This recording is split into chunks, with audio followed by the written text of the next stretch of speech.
Himachal corporate sector सेवानिवृत्त coordination committee की बैठक नाहन में आयोजित हुई, जिसमें सेवानिवृत्त कर्मचारियों की मांगों को लेकर मंथन किया गया। इस सेवानिवृत्त कर्मचारियों ने सरकार पर अनदेखी के आरोप लगाए हैं और चेतावनी दी है कि मांगें जल्द पूरी ना हुई तो यह सेवानिवृत्त कर्मचारी सरकार के विरोध में चुनाव प्रचार करेंगे। मीडिया से बात करते हुए कोऑर्डिनेशन कमेटी के अध्यक्ष देवीलाल ठाकुर ने कहा कि Himachal corporate sector coordination committee द्वारा लगातार सरकार से मांग की जा रही है कि 1999 के बाद सेवानिवृत्त हुए कर्मचारियों को पेंशन दी जाए, मगर यह मांग पूरी नहीं हो पा रही है। उन्होंने आरोप लगाते हुए कहा कि भाजपा ने उनकी इस मांग को चुनावी घोषणा पत्र में शामिल कर पूरा करने का वायदा किया था, मगर अभी तक की मांग पूरी नहीं हो पाई है। चेतावनी देते हुए उन्होंने कहा कि यदि जल्द ही मांग पूरी नहीं हुई तो आने वाले समय में कमेटी सरकार के विरोध में मैदान में उतरेगी, जिसकी शुरुआत शिमला में होने वाले नगर निगम चुनाव से की जाएगी।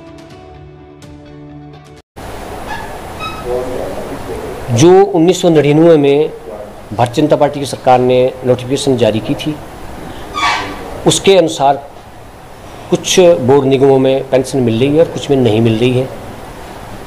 और 2004 में जो थी ये कांग्रेस सरकार ने विड्रॉ कर दी थी।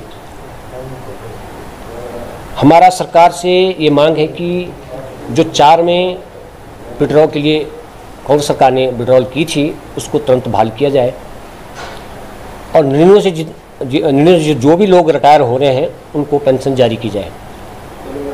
सूत्रों से मालूम हुआ है कि हमारा जो अंडर कंस्ट्रक्शन केस चल रहा है उसके लिए हम माननीय मुख्यमंत्री जी के आभार प्रकट करते हैं और आशा करते हैं कि हमें तुरंत वार्ता के लिए बुलाएंगे। और जो हमें पता है वो सरकार को पता नहीं है कि बोर्ड कॉर्पोरेशन में कितने लोग हैं, कितने को मिलनी है, कैसे उसकी एरियर की एडजस्टमेंट का है वो कैसे होना है, एरियर कैसे देना है ये कैसे होना है, पेंशन कैसे होनी है, वो हमारे से बैठकर इसकी मॉडलिटी फिक्स करती है सरकार, तो सरकार को भी लाभ रहेगा और हमें भी लाभ रहेगा। तो मेरा सरकार से ऐसा आग्रह है कि हमें तुरंत में वार्ता के लिए बुलाया जाए। फर्स्ट फेज में इसके बाद हम डीसी के माध्यम से माननीय प्रधानमंत्री जी को ज्ञापन देंगे। उसके बाद भी सरकार इसमें आनाकानी करती है तो उसके बाद सेकंड जो स्टेप होगा हमारा, वो जो नगर निगम के चुनाव है उसमें हम शिमला कूच करेंगे और जिलावार करेंगे और 7-8 दिन तक हम लगातार शिमला में अपना प्रवास करेंगे और अपनी मांगों के पक्ष में सभी वार्डों में अपने झंडे, बैनर, पोस्टर लगेंगे निकलेंगे। एक बात मैं और स्पष्ट करना चाहता हूं कि ओपीएस और एनपीएस जो सरकारी कर्मचारियों का पेंशन का मामला है, उससे हमारी इस पेंशन से 99 वाली पेंशन से कोई भी लेना देना नहीं है। उसके बाद मिक्स कर रहे हैं अधिकारी, उसको मिलाने की कोशिश कर रहे हैं, वो हमारे को बिल्कुल भी मान्य नहीं होगा। सरकार चाहे जो मर्जी हो, हमारे को 99 की जो पेंशन बीजेपी सरकार ने दे रखी है हम उस पर ही एग्री करेंगे। और 9 साल से भारतीय जनता पार्टी ने जो है हमारे साथ धोखेबाजी की है, 9 साल से 2 बारी सरकार का मजा ले चुकी है और अब सोच रहे हैं, अब कर रहे हैं। जब दिन जाने के आए, जब इलेक्शन के समय आ रहा है तब कह रहे हैं कि आओ जी बात करो। हम बात करने के लिए तैयार है, हमारी कोई शर्तें नहीं है, लेकिन बातचीत के लिए बुलाना पड़ेगा आपको। हम मिलने नहीं जाएंगे, बातचीत होगी।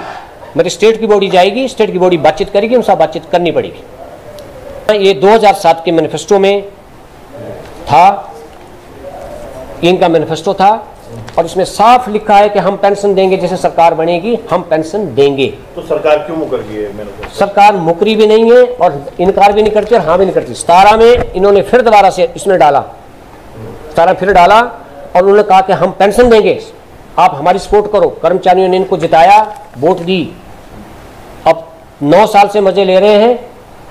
अब यदि सरकार हमारा नहीं चाहती है, हमारा सहयोग नहीं चाहती है, तो हम विरुद्ध में वोट करने की भी डरने वाले नहीं है, क्योंकि हमें कोई लेना देना नहीं है सरकार से, जिसकी मर्जी को ट्रांसफर डर हमारे को नहीं है। लेकिन अब पूरे हिमाचल में हम बताएंगे कि प्रचार कैसे होता है। इतना बुरा हाल है, मैं आपको एक्सप्लेन अभी कर रहा था।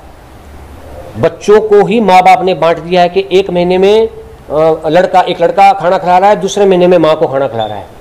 इतनी हालत खराब है, नरेगा में लगे हैं, होटल पे लगे हैं और कोई मूंगफली बेच रहे हैं। अब अंदर लगे। पेंशन क्यों मिलती है? पेंशन हमें इसलिए मिलती है कि हमारा स्टेटस मेंटेन रहे। एमएलएज को पेंशन क्यों मिलती है? इसलिए नहीं मिलती कि रेगुलर है, रेगुलर तो है नहीं, वो तो 5 साल पेंशन लेते हैं।